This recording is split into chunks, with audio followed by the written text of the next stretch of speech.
1 Jean chapitre 4.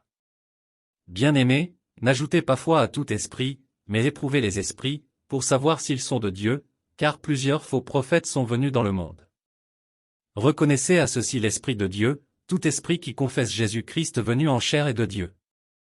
Et tout esprit qui ne confesse pas Jésus n'est pas de Dieu, c'est celui de l'Antéchrist, dont vous avez appris la venue, et qui maintenant est déjà dans le monde. Vous, petits enfants, vous êtes de Dieu, et vous les avez vaincus, parce que celui qui est en vous est plus grand que celui qui est dans le monde. Eux, ils sont du monde, c'est pourquoi ils parlent d'après le monde, et le monde les écoute. Nous sommes de Dieu, celui qui connaît Dieu nous écoute, celui qui n'est pas de Dieu ne nous écoute pas, c'est par là que nous connaissons l'esprit de la vérité et l'esprit de l'erreur. Bien-aimés, aimons-nous les uns les autres, car l'amour est de Dieu, et quiconque aime est né de Dieu et connaît Dieu. Celui qui n'aime pas n'a pas connu Dieu, car Dieu est amour. L'amour de Dieu a été manifesté envers nous en ce que Dieu a envoyé son Fils unique dans le monde, afin que nous vivions par lui.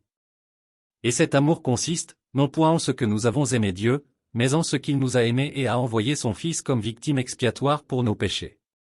Bien-aimés, si Dieu nous a ainsi aimés, nous devons aussi nous aimer les uns les autres. Personne n'a jamais vu Dieu, si nous nous aimons les uns les autres, Dieu demeure en nous, et son amour est parfait en nous. Nous connaissons que nous demeurons en lui, et qu'il demeure en nous, en ce qu'il nous a donné de son esprit. Et nous avons vu et nous attestons que le Père a envoyé le Fils comme sauveur du monde. Celui qui confessera que Jésus est le Fils de Dieu, Dieu demeure en lui, et lui en Dieu. Et nous avons connu l'amour que Dieu a pour nous, et nous y avons cru. Dieu est amour, et celui qui demeure dans l'amour demeure en Dieu, et Dieu demeure en lui.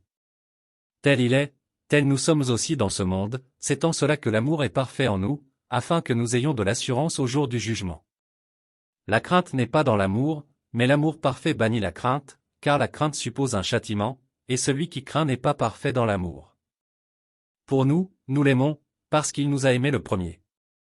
Si quelqu'un dit « J'aime Dieu » et qu'il haïsse son frère, c'est un menteur, car celui qui n'aime pas son frère qu'il voit, comment peut-il aimer Dieu qu'il ne voit pas? Et nous avons de lui ce commandement, que celui qui aime Dieu aime aussi son frère.